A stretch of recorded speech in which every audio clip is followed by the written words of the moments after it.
So we are starting with a new topic, limits.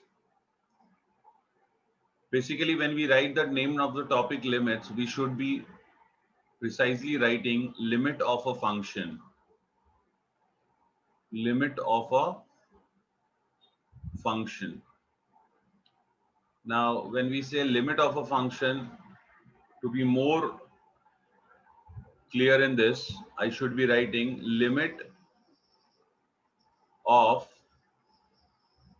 a function f of x. Limit of a function f of x.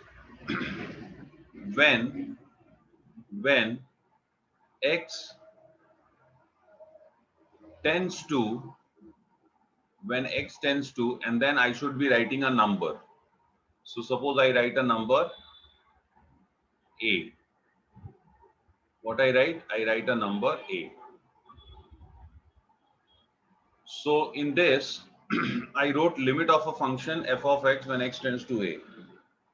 आप लोगों को लग रहा होगा कि ये सब क्या हो रहा है. सबसे पहले तो लिमिट क्या है.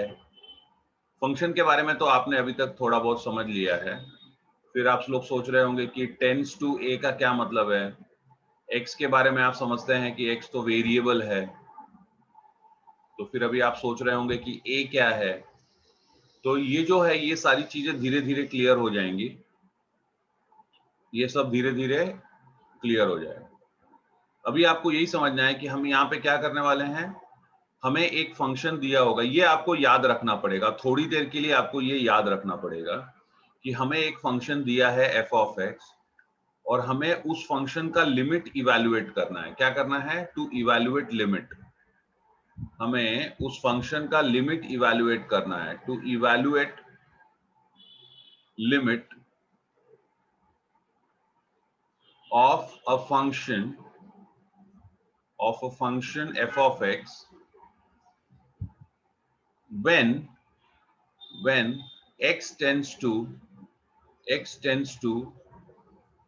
a constant. ये जो a है ये constant, ये वेरिएबल है. और टेंस टू का मतलब अभी आपको थोड़ी देर में मैं समझा देता हूं. तो हमें क्या करना है, हमें एक फंक्शन दिया हुआ है f ऑफ x और उस फंक्शन f ऑफ x का हमें लिमिट इवैल्यूएट करना है. कब? जब फंक्शन f ऑफ x दिया हुआ है, फंक्शन f ऑफ x दिया हुआ है और इस फंक्शन f ऑफ x का हमें लिमिट इवैल्यूएट करना है जब x a के पास जा रहा है. जब x a के पास जा रहा है. x tends to a means x is approaching a. X is approaching a. Slowly and slowly the things will reveal and you will get to know what are we talking about. So initially for few minutes you will have to be very alert or extra alert. So x tends to a is rather x approaching a. X approaching a. Tends to a is approaching a. Now what happens is, let me tell you, let me draw a number line here. Let me draw a number line. With that it will be more clear. So here if I have a number lines. Now students, you all know when I write x belongs to set of real number, when I write x belongs to set of real number, so for x being any real number, now let's consider a real number. For example, let me consider a real number 3. So 3 is a constant. 3 is a constant.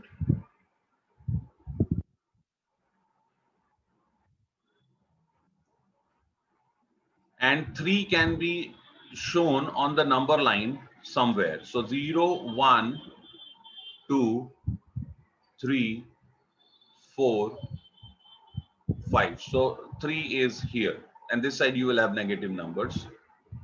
So here you have 3. So this position, this point on the real number line is marked as 3.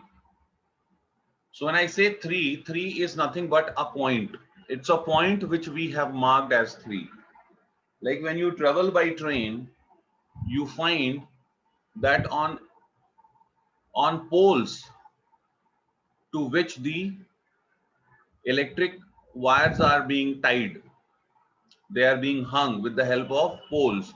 So every pole is numbered. If you are traveling by train, you find that every pole is numbered. So as such, you can say that where the pole is standing, that point is this number.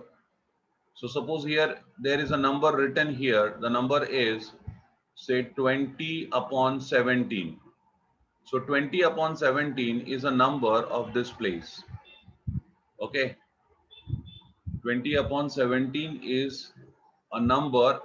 Now this 20 represents kilometers and 17 represents the pole number, that after 20 kilometer this is pole number 17. So this will be 20 upon 18. So 20 kilometer, and after 20 kilometer this 18 is the pole number. So say after some whole number it will become 21 and so on. So where this pole is standing, okay, on the ground where it is being put, that place on the ground could be numbered as 20 over 18. So when I write, likewise, when I write a number on the number line, what I'm writing is, I'm writing this point there on the number line is assigned a number 3. Likewise, this point is assigned a number 4 and so on. So this is number 3. Okay, here we have number 3. Now think of a variable. Now think of a variable x. Think of a variable x. This variable x and this number 3, there will be total 3 relations which can be held. Relation number 1 is that variable may be equal to 3. X can have the value, it can assume the value 3. X is a variable which is a real variable. Real variable is, it is assuming real numbers. So there are total 3 relations which can be established between the variable x and 3. The first relation is this x could assume the number 3. The second is x can be greater than 3. And the third is x is lesser than 3. So remember, when x is equal to 3, remember students, when it is first, when the variable x is equal to 3, the variable is supposed to be here. It is this place which x is at. It is supposed to be where 3 is. Now when x is greater than 3, then the variable is supposed to be somewhere other than, it is supposed to be somewhere, but it is supposed to be somewhere on the right. It is supposed to be somewhere on the right of 3 because x is greater than 3. It is supposed to be somewhere on the right of 3. So when I say x is greater than 3, x can assume all the numbers which are greater than 3. So here you have to understand that when x is equal to 3, x assumes one single number, one single unique number, which is 3. When you say x greater than 3, x assumes infinite numbers. It can assume all the numbers greater than 3. And when I say x lesser than 3, then x can be anywhere on the left side of 3. See, this is where x can be. and once again it can assume infinite values. X less than 3, it can assume infinite values which are all lesser than 3. So this is the first thing that you had to understand, which I have made it clear. I hope you all have understood. Now let's go to the next step.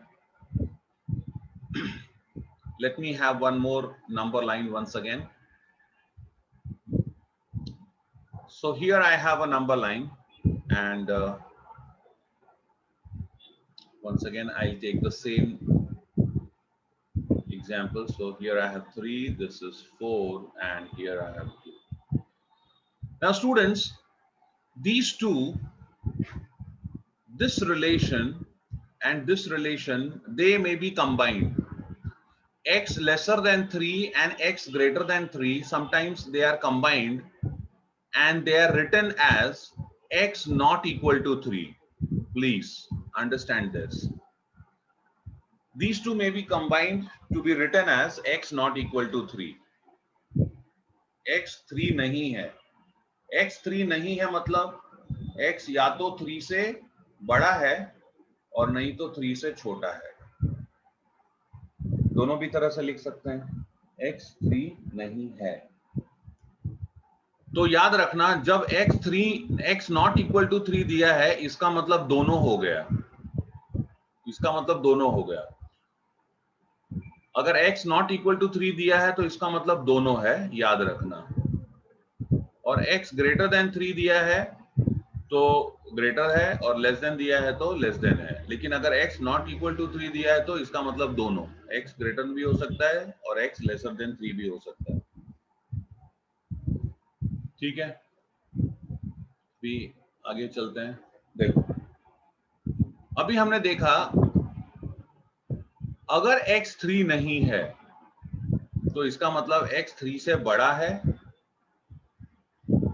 अगर x 3 नहीं है तो इसका मतलब x 3 से बड़ा है. एक काम करते हैं, 3 को जरा सा इधर बोल्ड कर देते हैं. यहाँ पे 3 को ये ऐसे, okay, just for the sake of understanding. वैसे इतना नहीं होता है, ऐसे मैंने बोल्ड कर दिया. अभी जैसे देखो, अभी x 3 नहीं है, तो अगर मैं बोलूं x 3 नहीं है, इसका मतलब x 3 से छोटा है. ओके, या तो x 3 से छोटा है और नहीं तो x 3 से बड़ा है. यहाँ पे x 3 से बड़ा. x 3 नहीं है, इसका मतलब ये है. ओके, अब मैं क्या लिख रहा हूं, जरा ध्यान से देखिए. मैं लिख रहा हूं x टेंड्स टू 3. मैं क्या लिख रहा हूं, x टेंड्स टू 3. इसका मतलब होता है x इज अप्रोचिंग 3. इसका मतलब होता है x इज अप्रोचिंग 3. इसका मतलब होता है x is assuming numbers which are very very very close to 3. इसका मतलब क्या होता है, इसका मतलब होता है x is assuming numbers which are very close to 3, which are very close to 3. तो इस पे अब मैं थोड़ा सा आपको एक्सप्लेन करता हूं. देखो, x tends to 3 का मतलब होता है x is assuming numbers which are very close to 3. तो अब मैं यहाँ पे एक टेबल बनाता हूं और आपको मैं बताता हूं what do I mean by writing x tends to 3.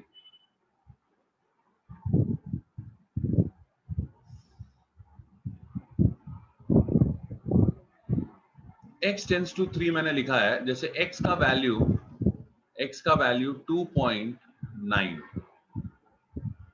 फिर x का वैल्यू 2.99, x का वैल्यू 2.999, x का वैल्यू 2.9999, x का वैल्यू 2.99999, और इस तरह से ये कंटिन्यू हो रहा है. ये एंडलेस है.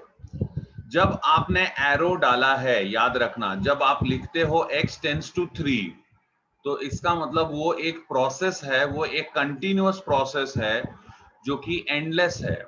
वो कभी खत्म होने वाला नहीं है. आपने एरो डाला हुआ है. x टेंड्स टू 3 मतलब ये जो प्रोसेस है, ये प्रोसेस ऐसे ही चलेगा. कब तक? टिल इटर्निटी, अनंत तक। ओके, ये ऐसे ही चलेगा। अभी आप सोचो, ये 2.9 x tends to 3, x tends to 3 का मतलब x का वैल्यू 2 के पास है और वो ऐसे ही नजदीक जा रहा है। देखो x यहाँ पे सबसे इंपॉर्टेंट है कि जब आप x टेंस टू 3 लिखते हैं तो यहाँ पे सबसे इंपॉर्टेंट ये चीज है आपको समझना कि ये तो स्टेशनरी है, ये जो है वो स्टेशनरी है क्योंकि वो कांस्टेंट है, उसकी एक जगह है। लेकिन ये जो है ये स्टेशनरी नहीं है, ये क्या है, ये मूविंग है, ये मूविंग है, ये मूव हो रहा है। x जो है वो 3 के पास जा रहा है, ये समझना पड़ेगा। तो देखो x, जब तुम किसी गोल के पास जाते हो तो वो गोल पोस्ट वहीं रहता है, तुम उसके पास जा रहे हो।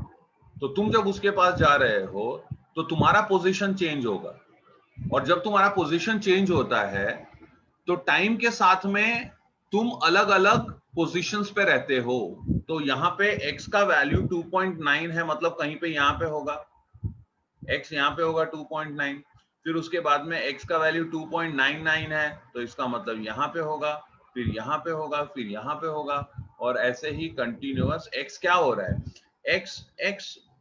x जो है वो x वो 3 के पास जा रहा है, इसके लिए बोलते हैं x टेंस टू 3। x 3 के पास जा रहा है। अच्छा, यहाँ पे x 3 के पास लेफ्ट से जा रहा है, यहाँ पे x जो 3 के पास जा रहा है वो फ्रॉम लोअर साइड जा रहा है, तो इसको हम लोग लिखते हैं x टेंस टू 3। हम लोग क्या लिखते हैं इसको हम लोग लिखते हैं x tends to 3, x tends to 3 from left. From left को हम लोग ऊपर लिखते हैं नेगेटिव, इसको हम लोग कैसे लिखते हैं, x टेंस टू 3 नेगेटिव। मतलब x जो 3 के पास जा रहा है वो लेफ्ट से जा रहा है, और x 3 से किसी भी समय at any point in time x का वैल्यू 3 से छोटा ही होगा, x का वैल्यू 3 से छोटा होगा, इसके लिए हम लोग लिखते हैं x tends to 3 negative. Okay, अच्छा अब यहाँ पे देखो x 3 के पास राइट से भी आ सकता है, वो भी पॉसिबिलिटी है। x 3 के पास राइट से भी आ सकता है, देखो यहां से भी x 3 के पास आ सकता है। मतलब देखो x का वैल्यू ये होगा, अगर ये होगा तो ये क्या होगा, ये 3.1 होगा, x का वैल्यू 3.1। फिर और आगे आ गया तो x का वैल्यू हो जाएगा 3.01। फिर और आगे आ गया तो x का वैल्यू हो जाएगा 3.001। देखो आप देख रहे हो कि जब x 3 के पास लेफ्ट से जा रहा था तो x 3 के नजदीक तो था लेकिन 3 से छोटा था, x 3 के नजदीक तो था लेकिन 3 से छोटा था। और यहाँ पे क्या देख रहे हो कि x 3 के नजदीक है लेकिन 3 से थोड़ा सा बड़ा है। ओके, x 3 से थोड़ा सा बड़ा है, तो अब यहाँ पे क्या होगा, x का वैल्यू 3 नेक्स्ट वैल्यू होगा 3.0001, नेक्स्ट वैल्यू हो गया 3.00001। इस तरह से ही ये चलता रहेगा और ये एंडलेसली जा सकता है। इसको हम लोग बोलते हैं x 3 के पास कहां से जा रहा है, इसको हम लोग बोलते हैं x 3 के पास जा रहा है राइट से, यहां से। और हम लोग इसको लिखते हैं x tends to 3 positive, x tends to 3 positive. तो आपको याद रखना पड़ेगा, जब भी आप देखोगे लिखा हुआ है x टेंस टू 3, इसका मतलब क्या, x 3 के पास जा रहा है, x इज अप्रोचिंग 3। ओके, फिर ये जो आपने लिखा है इसका दो मतलब होता है। इसका एक मतलब होता है x 3 के पास लेफ्ट से जा रहा है, एक इसका मतलब होता है x 3 के पास लेफ्ट से जा रहा है, और दूसरा मतलब होता है x 3 के पास राइट से जा रहा है, x tends to 3 positive. Okay, I hope इतना आपको समझ में आया होगा। जल्दी से इसको कॉपी कर। सो having understood what is meaning of x tends to a number, we can once again go back to our first statement where I was telling you what is meaning of what are we supposed to do in the topic. So as I said, in this topic we have to evaluate limit of a function f of x when x tends to a. Okay, so for time being, I'll do one thing.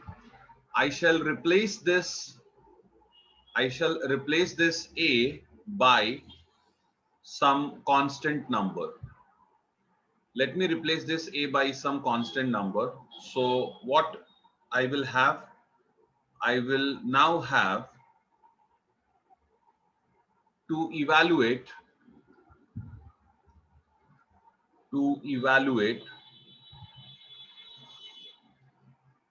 limit of a function f of x, to evaluate limit of a function f of x when x tends to, let me write a number, say I wrote x tends to 5.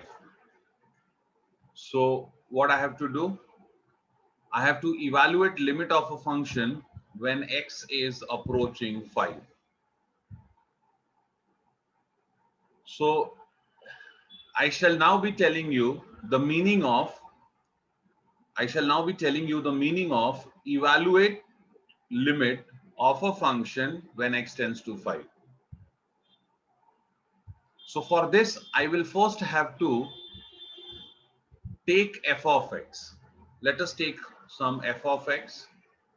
So I consider f of x as, say I consider f of x as 2x plus 3. I'm taking f of x as 2x plus 3. Very simple. I considered linear function. You know the function which we have here, it could have been any function. So, but for the sake of simplicity, for the sake of brevity, I took f of x a linear function. Okay. Now, so f of x I took is 2x plus 3. So what will be the aim?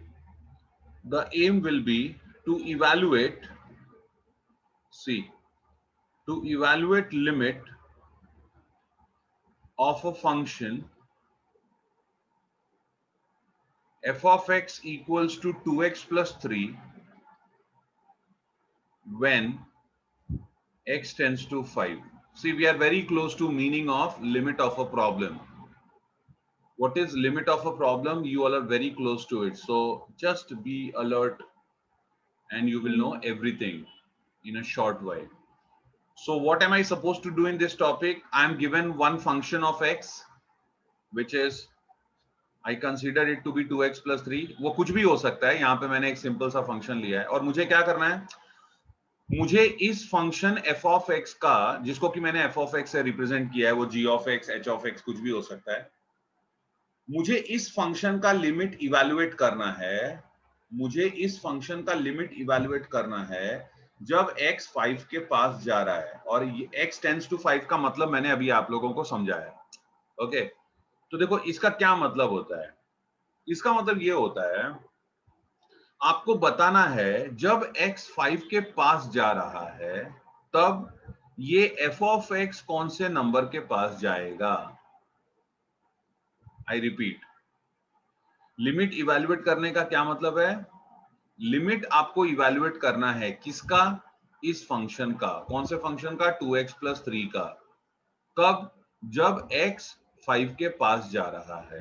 क्या मतलब, इसका मतलब आपको बताना है कि x variable जब 5 को अप्रोच कर रहा है तो ये फंक्शन जिसके अंदर x है उसको भी तो कुछ फर्क पड़ेगा ना, क्योंकि इस फंक्शन के अंदर भी x है. तो आपको बताना है कि जब x 5 को अप्रोच कर रहा है तो ये फंक्शन किसको अप्रोच कर रहा है, ये आपको बताना है. तो हमें यहां पे बताना है कि जब x 5 के पास जा रहा है तो f of x कौन से नंबर के पास जाएगा. ये थोड़ा सा आप लोगों को अभी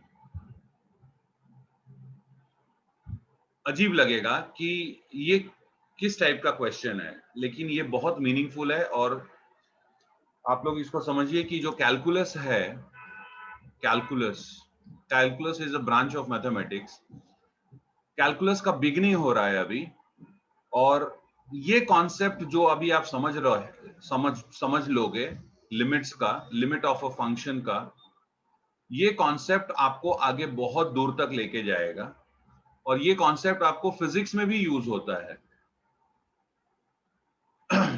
ये कॉन्सेप्ट आपका फिजिक्स में भी यूज होगा, जैसे कि सर्कुलर मोशन में यूज होता है ये कॉन्सेप्ट, और भी बहुत जगह यूज होगा।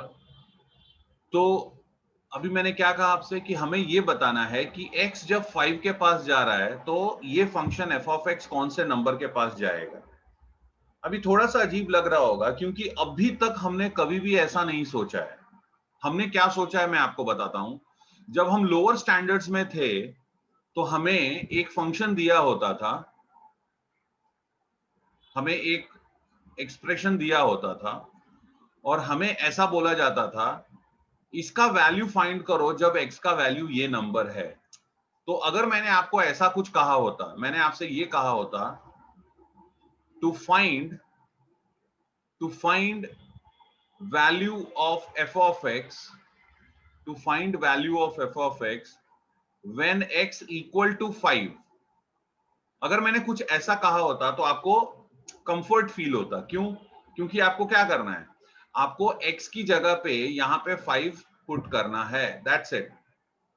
आपको x की जगह पे 5 पुट करना है। जब आप ऐसा करोगे तो आपको क्या मिलेगा, आपको मिलेगा f ऑफ 5, आपको मिलेगा f ऑफ 5, और वो क्या होगा 2 इंटू 5 प्लस 3, तो वो हो जाएगा आपका 13।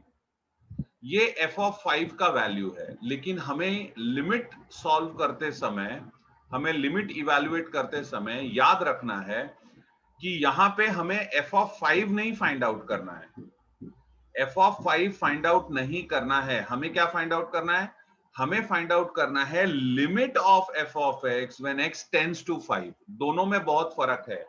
ओके, तो मैं आपको एक स्टेप और आगे लेके आया हूं, एक स्टेप मैं डिस्कशन में एक स्टेप और आगे लेके आया आपको। वो क्या था मैं आपसे बताता हूं। हमें f ऑफ 5 फाइंड आउट नहीं करना है। देखो f ऑफ x दिया हुआ है। अब यहाँ पे दो चीज होती है, यहाँ पे दो बात हो गई। अभी दोनों बात को आपको समझना होगा। Value of f of x when x equal to 5 ये अलग होता है, और limit of f of x when x tends to 5 ये अलग होता है। ये दो अलग अलग बात हो गई, ये दो अलग अलग चीज होती है। ऊपर आप क्या कर रहे हो, यहाँ पे आप फंक्शन का वैल्यू निकाल रहे हो जब x का वैल्यू 5 है, और यहाँ पे आप क्या कर रहे हो, यहाँ पे आप फंक्शन का लिमिट निकाल रहे हो जब x 5 के पास जा रहा है। देखो दोनों में बहुत फर्क है। यहाँ पे x 5 अज्यूम किया है, और यहाँ पे x 5 नहीं है, x 5 के पास जा रहा है। और जब x किसी नंबर के पास जाता है तो मैंने आपको बताया है उस प्रोसेस में वो इनफाइनाइट वैल्यूज अज्यूम करता है। ओके, तो मुझे क्या करना है, मुझे x का वैल्यू निकाल, मुझे फंक्शन कहां जा रहा है वो बताना है। जब x 5 के पास जा रहा है तो फंक्शन कहां, कौन से वैल्यू के पास जा रहा है वो मुझे बताना है। तो उसके लिए मैं क्या करूंगा, उसके लिए मैं फिर से एक टेबल बनाता हूं, उसके लिए मैं फिर से एक टेबल बनाता हूं, और यहाँ पे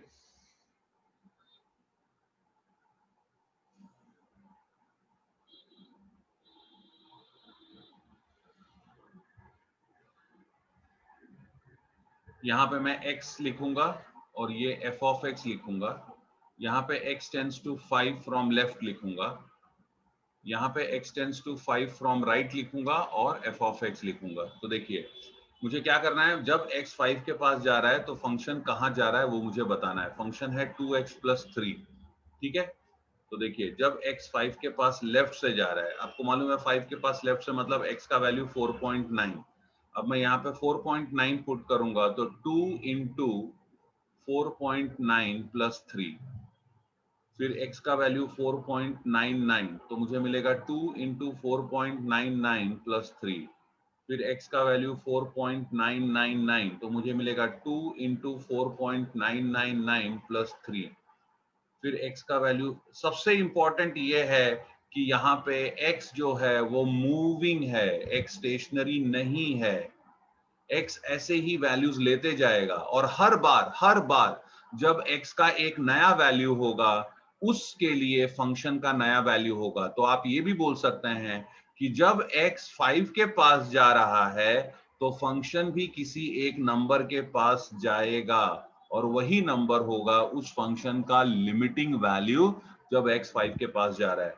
तो जब x का, तो यहाँ पे होगा 4.999 प्लस 3।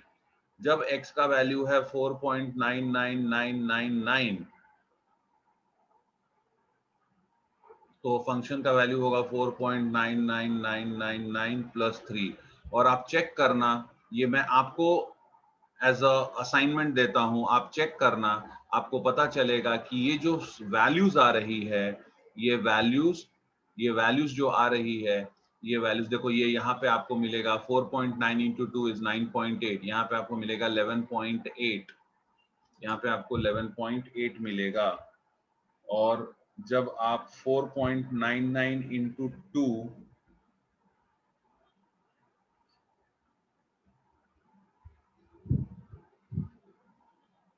सॉरी, ये आपको यहाँ पे 12.8 मिलेगा, ये आपको मिलेगा 12.8, और यहाँ पे आपको मिलेगा 12.98, ये आपको 12.98 मिलेगा,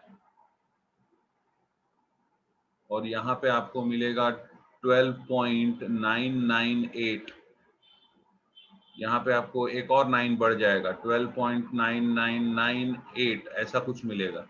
तो आप क्या देख रहे हैं, अब आप देखिए क्या हो रहा है।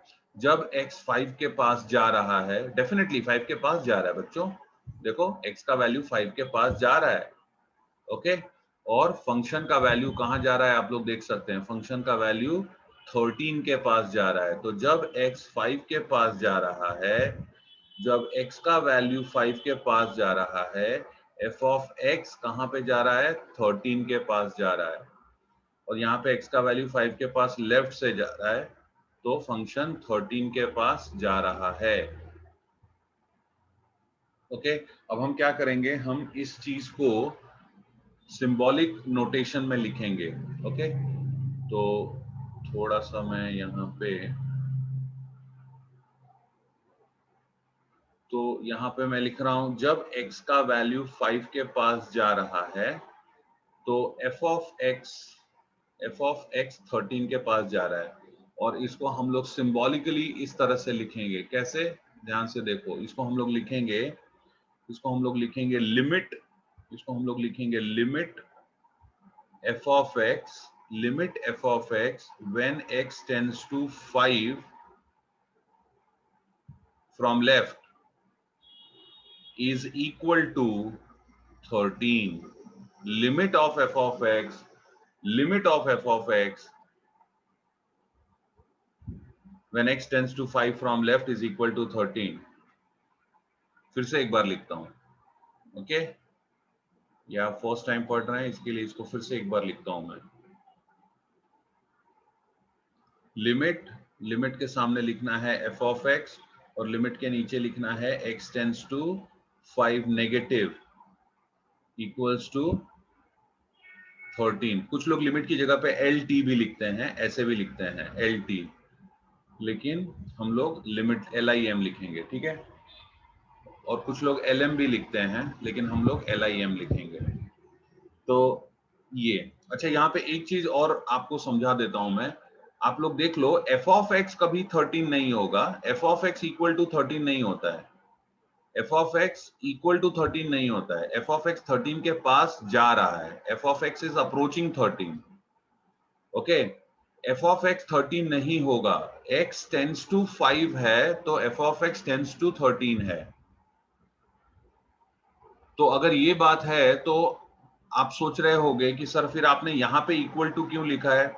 मैंने यहाँ पे इक्वल टू इसलिए लिखा है क्योंकि मैंने यहाँ पे लिमिट लिखा हुआ है। f ऑफ x का लिमिटिंग वैल्यू इक्वल टू 13 है, f ऑफ x का लिमिटिंग वैल्यू इक्वल टू 13 है, f of x equal to 13 नहीं है।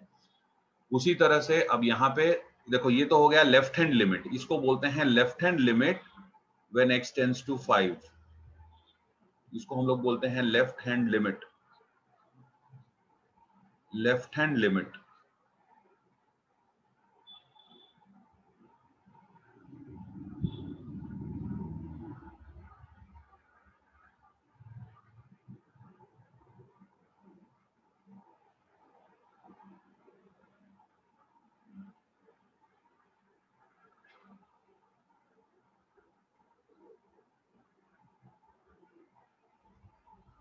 इसको हम लोग बोलेंगे लेफ्ट हैंड लिमिट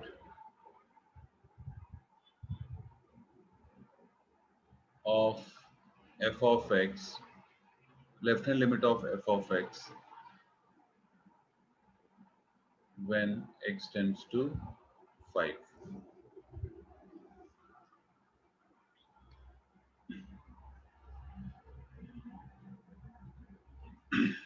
अब यहाँ पे हम लोग राइट हैंड लिमिट के लिए आते हैं। देखो x जो है 5 के पास दोनों तरफ से आ सकता है, यहाँ पे 5 है तो x 10, जब x 5 के पास लेफ्ट से आ रहा है तो हमने देखा फंक्शन 13 के पास जा रहा है। अब x 5 के पास राइट से आएगा तो हम लोग देखते हैं फंक्शन कहाँ जा रहा है। तो x का वैल्यू मैंने लिया, समझो 5.1 लिया। तो जब x का वैल्यू मैंने 5.1 लिया तो फंक्शन क्या है, 2x + 3 है। तो ये हो जाएगा 2 टाइम्स 5.1 + 3। ओके, तो ये कितना हो जाएगा, ये हो जाएगा तुम्हारा 10.2। तो ये हो रहा है तुम्हारा यहाँ पे 13.2 आ रहा है, ठीक है ना। फिर यहाँ पे x का वैल्यू 5.01 लिया आपने, तो ये हो गया 2 × 5.01 + 3। फिर x का वैल्यू आप ले रहे हो 5.001, तो ये हो गया 2 × 5.001 + 3। फिर x का वैल्यू आपने लिया 5.0001, तो ये हो गया 2 × 5.0001 + 3। ओके, फिर x का वैल्यू 5.00001, 2 × 5.00001 + 3, इस तरह से ये जाएगा। ओके, तो फर्स्ट वैल्यू आपने कैलकुलेट किया तो आपको 13.2 मिला। नेक्स्ट देखिए, जब आपने 5.01 रखा है तो आपको यहाँ पे मिलेगा 13.02। फिर जब आपने 5.001 रखा है तो यहाँ पे आपको मिलेगा 13.002। यहाँ पे आपको मिलेगा 13.0002। फिर यहाँ पे मिलेगा आपको 13.00002। आप क्या देख रहे हो, आप देख रहे हो कि जब x का वैल्यू 5 के पास जा रहा है, यहाँ पे फिर से आप ध्यान से देखिए, यहाँ पे क्या हो रहा है, x का वैल्यू 5 के पास ही आ रहा है। क्यों? क्योंकि देखो 5.1, 5.01 और 5 के बाद में हजारों जीरो फिर 1 आएगा, तो थियोरेटिकली ये जीरो नहीं है। ओके, लेकिन आप समझ सकते थियोरेटिकली ये 5 नहीं है, लेकिन ये 5 के बहुत बहुत बहुत नजदीक है। इसको हम लोग थोड़ा सा 5 से ज्यादा है तो इसको हम लोग बोलेंगे x टेंड्स टू 5 पॉजिटिव। तो यहाँ पे क्या बोलेंगे, f of x जो है वो कहाँ जा रहा है, वो भी 13 के पास आ रहा है। तो इसको लिमिट के लैंग्वेज में, इसको लिमिटिंग लैंग्वेज में इसको कैसे लिखेंगे, इसको हम लोग लिखेंगे limit f of x when x tends to 5 positive. कैसे लिखेंगे, limit f of x when x tends to 5 positive equals to 13 लिखेंगे।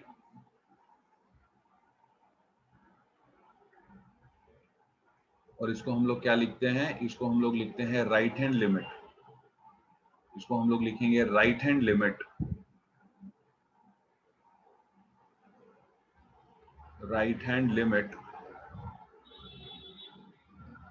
of f of x when x tends to 5, when x tends to 5। अब यहाँ पे आप लोग क्या देख रहे हो, आप लोग देख रहे हो कि लेफ्ट हैंड लिमिट और राइट हैंड लिमिट दोनों भी इक्वल है। आप यहाँ पे देख रहे हो, आप यहाँ पे देख रहे हो limit limit F of X when X tends to 5 negative और limit F of X when X tends to 5 positive, ये दोनों भी इक्वल है, दोनों भी 13 था, तो जब दोनों इक्वल होगा तो आप लिखेंगे therefore limit F of x x tends to 5 exist. ये बहुत इंपॉर्टेंट है, ये बहुत इंपॉर्टेंट रूल है, बहुत इंपॉर्टेंट कॉन्सेप्ट है, इसको समझ लो, अभी समझ लो, अभी समझ लो और इसको अभी रट लो, अभी याद कर लो इसको। जितना जल्दी याद करोगे उतना कम तकलीफ होएगी। ओके, क्या लिखेंगे? जब लेफ्ट हैंड लिमिट और राइट हैंड लिमिट दोनों भी इक्वल है तो हम लिखते हैं लिमिट एग्जिस्ट।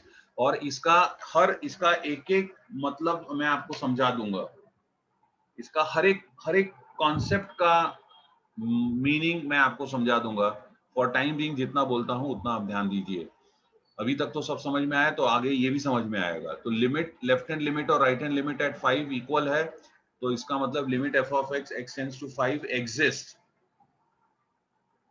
और हम तब फाइनली लिखेंगे limit F of x x tends to 5 equals to 13, और हम तब ये वाला स्टेप लिखेंगे। अब देखो यहाँ पे मैंने ना प्लस लिखा है ना माइनस लिखा है, मैंने सिर्फ एक्स टेंड्स टू 5 लिखा है। अच्छा, इसका मतलब ये हो गया कि अगर इसका मतलब ये हो गया कि अगर मेरा यहाँ पर अभी यहाँ पे तो left hand limit right hand limit equal आ गया, तो क्या चांसेस है कि लेफ्ट हैंड लिमिट और राइट हैंड लिमिट इक्वल नहीं है? डेफिनेटली ऐसा होता है, ऐसा होता है बहुत सारे फंक्शंस में कि लेफ्ट हैंड लिमिट और राइट हैंड लिमिट इक्वल नहीं होता है। जैसे कि मैंने आपको फंक्शंस जब मैंने सिखाया था तो मैंने पीस वाइज फंक्शंस आपको सिखाए थे। तो पीस वाइज फंक्शंस में आपने देखा कि लेफ्ट हैंड लिमिट और राइट हैंड लिमिट इक्वल नहीं है कहीं कहीं पे।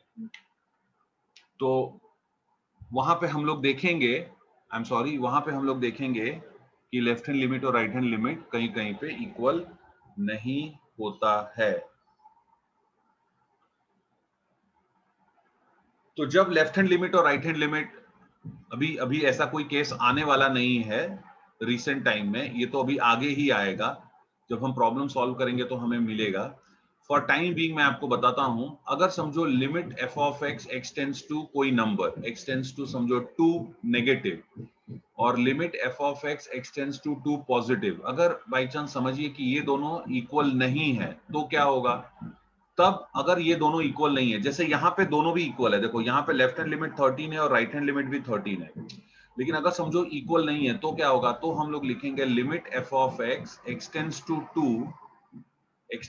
2 डज नॉट एग्जिस्ट, हम लोग लिखेंगे does not exist.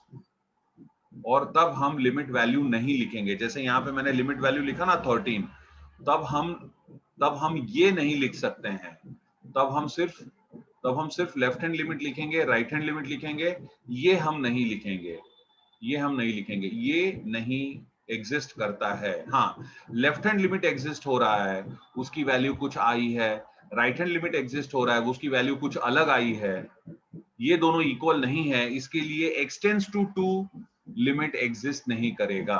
Okay, I hope इतना आपको समझ में आया होगा। इसको वापस से आप देखिए, इसको कॉपी भी करिए।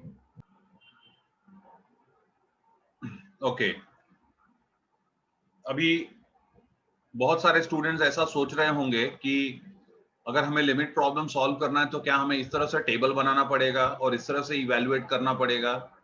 नहीं, ऐसा नहीं करना है आपको। ये मैं आप लोगों को कॉन्सेप्ट समझा रहा हूं, इसीलिए मैंने ऐसे टेबल बना के और आपको एक्सप्लेन किया है। लिमिट इवैल्यूएट करने के लिए टेक्निक्स होते हैं, उसके मेथड्स होते हैं, लिमिट इवैल्यूएट करने के लिए रिजल्ट्स हैं। मैथमेटिशियंस ने बहुत सारे थियरम्स बनाए हैं, बहुत सारे प्रोपोजिशंस हैं, उन सबको यूज करके हम लिमिट इवैल्यूएट करेंगे।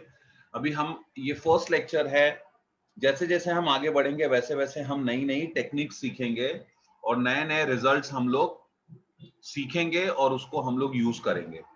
तो मैं आपको अभी एक छोटा सा एग्जांपल देता हूं। यहाँ पे एक चीज और भी कुछ स्टूडेंट सोच रहे होंगे कि हम लोगों ने f of x equals to 2x plus 3 लिया, और जब हमने x का वैल्यू इसमें 5 पुट किया, ध्यान से देखते जाओ, हमने इसमें x का वैल्यू 5 पुट किया, तो हमें क्या मिला? तो हमें मिला f ऑफ 5 और f ऑफ 5 हमें क्या मिला? 2 इंटू 5 प्लस 3 और ये था 13। f ऑफ 5 हमें 13 मिला।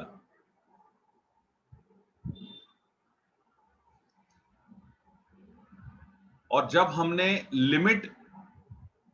हमने लिमिट फाइंड आउट किया, limit f of x tends to 5, limit f of x extends to 5, that is nothing but limit 2x plus 3, limit 2x plus 3 when x tends to 5। आप लोग please ध्यान दीजिएगा।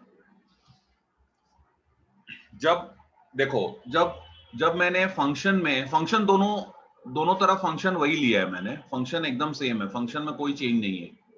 यहाँ पे भी f of x 2x plus 3 है और यहाँ पे भी f of x क्या है? 2x plus 3 है। आपने देखा जब आपने फंक्शन में x का वैल्यू 5 रखा तो आपको 13 मिला, और जब आपने लिमिट निकाला x टेंड्स टू 5 तब भी आंसर आपको 13 ही मिला था, तब भी आंसर आपको 13 ही मिला। तो कुछ स्टूडेंट्स ऐसे सोचेंगे कि जब x 5 के पास जा रहा है और फंक्शन का वैल्यू 13 है, और x जब 5 है तो फंक्शन का वैल्यू, आई एम सॉरी, एक बार फिर से बोलता हूं, कुछ स्टूडेंट्स ऐसे सोचेंगे कि जब x 5 के पास जा रहा है तो फंक्शन 13 के पास जा रहा है, और जब x 5 है तो फंक्शन का वैल्यू 13 है, तो जब हमें आंसर सेम मिलना था तो हमने इतना सब क्यों किया? कुछ स्टूडेंट्स ऐसा सोचेंगे कि आंसर में तो कुछ फर्क ही नहीं पड़ रहा है, आंसर तो दोनों जगह 13 आया है। देखो यहां पर ऐसा हो रहा है कि limiting value f of x का व्हेन x अप्रोचिंग 5 और फंक्शन का value when x is equal to 5 दोनों सेम आ रहा है। यहां पे ऐसा हो रहा है, हमेशा ऐसा होगा ये जरूरी नहीं है, हमेशा ऐसा होगा, दिस इज नॉट नेसेसरी। तो याद रखना ये दो अलग अलग चीज है, ये और ये दोनों अलग अलग चीज है। कैसे? यहां पे x का वैल्यू 5 है और यहां पे x का वैल्यू 5 नहीं है, x 5 के पास जा रहा है, दोनों में जमीन आसमान का फर्क है। ओके, ठीक है।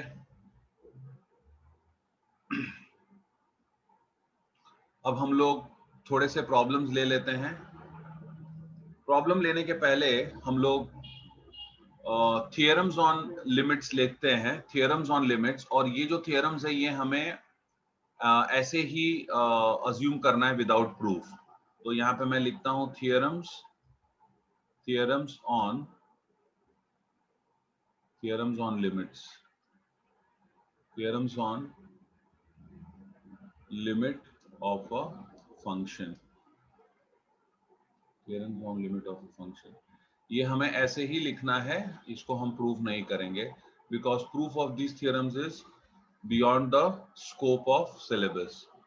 प्रूफ के लिए काफी काम करना पड़ जाएगा। तो देखो सबसे पहला है limit x tends to a f of x plus g of x अगर होगा, limit x tends to f of x plus g of x होगा, अगर दो फंक्शन को ऐड किया है और आपको लिमिट इवैल्यूएट करना है तो ये हो जाएगा limit f of x tends to a plus limit g of x tends to a। तो आप क्या करेंगे, दोनों का लिमिट अलग अलग इवैल्यूएट करके ऐड कर दीजिए। इन शॉर्ट आप क्या बोल सकते हैं, limit of sum of two functions, आप ऐसे बोल सकते हैं limit of sum of two functions, limit of sum of two functions is equal to sum of their limits, it is equal to sum of their limits. और layman language में आप क्या बोल सकते हैं कि अगर अंदर दो फंक्शन ऐड किया हुआ है और बाहर लिमिट है तो दोनों का लिमिट डिस्ट्रीब्यूट कर दो, ऐसे भी बोल सकते हैं। सेकेंड में क्या करेंगे हम लोग, limit x tends to a f of x minus g of x, f of x minus g of x। तो ये क्या होगा, ये होगा limit f of x tends to a minus limit g of x tends to a। बीच में negative sign है तो हम माइनस साइन रख देंगे। ओके, माइनस साइन है तो माइनस रख देंगे। फिर third, limit x tends to a f of x into g of x अगर है, मतलब दो फंक्शन का प्रोडक्ट है, तो हम क्या करेंगे, तो हम इन दोनों का लिमिट लेंगे और मल्टीप्लाई कर देंगे। Limit f of x tends to a into limit g of x tends to a। बहुत सिंपल है। Limit g of x tends to a। ये लिखते समय थोड़ा सावधानी से लिखना। कुछ बच्चे लोग ऐसे, कुछ स्टूडेंट्स ऐसे लिखते हैं, ऐसे लिमिट लिखते हैं, फिर कहीं पर भी g ऑफ x लिख देंगे। ओके, और x टेंड्स टू a भी कहीं पर लिख देंगे। लिमिट लिखेंगे, फिर x टेंड्स टू a उसके आगे ही लिख देंगे, फिर g ऑफ x ऐसे लिखेंगे। प्लीज ऐसे नहीं होता है, वो ऐसे नहीं होता है। और फिर लिमिट लिखेंगे, g ऑफ x यहाँ पे लिख देंगे, फिर x टेंड्स टू a ऐसे ऐसे। प्लीज ऐसे मत करिए प्लीज। ये लिखने का एक तरीका होता है, आपको उसको फॉलो करना है। तरीका क्या है, लिमिट लिखा आपने लिमिट लिखा, लिमिट के आगे आप g ऑफ x लिखिए और x tends to a limit के नीचे लिखिए, ऐसे लिखिए। ये तरीका है उसका लिखने का। ओके, फिर fourth,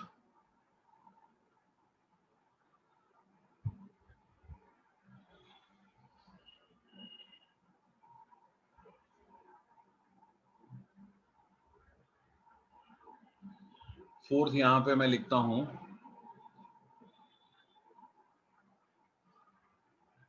limit x tends to a f of x upon g of x।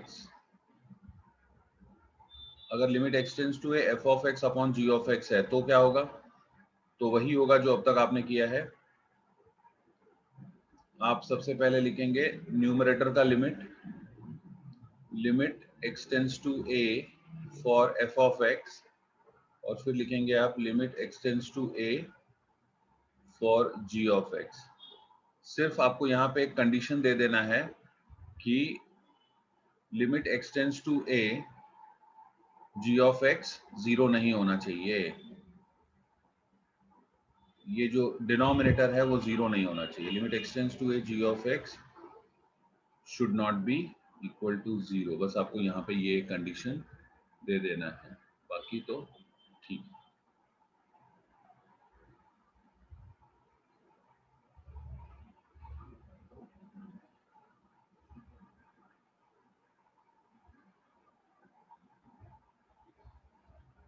फिर फिफ्थ ऐसा है, limit x tends to a f of x raise to g of x। मतलब अगर समझो किसी फंक्शन का पावर कोई दूसरा फंक्शन हो, जैसे फॉर एग्जांपल समझो sin x raise to x हो, sin x raise to x हो, या 1 plus x raise to log x हो, तो यहाँ पे क्या हो रहा है, फंक्शन का पावर दूसरा फंक्शन है। ओके, तो उस केस में हम लोग क्या करेंगे वो भी मैं आपको बता रहा हूं।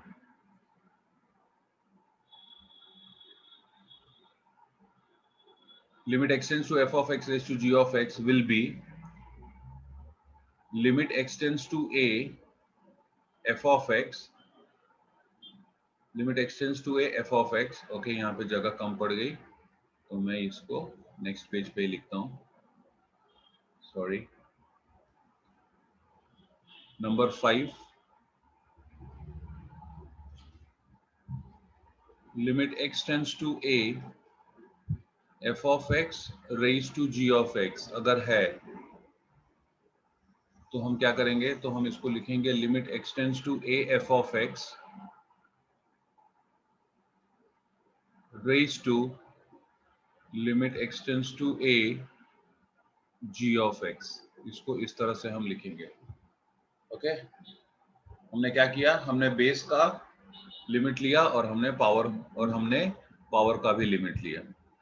तो फिलहाल अभी के लिए ये 5 और भी हैं थ्योरम्स, लेकिन अभी हम सारे थ्योरम्स नहीं लिखेंगे। जैसे जैसे आगे जाएंगे जरूरत पड़ेगी तो और भी थ्योरम्स मैं आपको लिखूंगा। तो ये आप लोग इसको कॉपी कर लीजिए और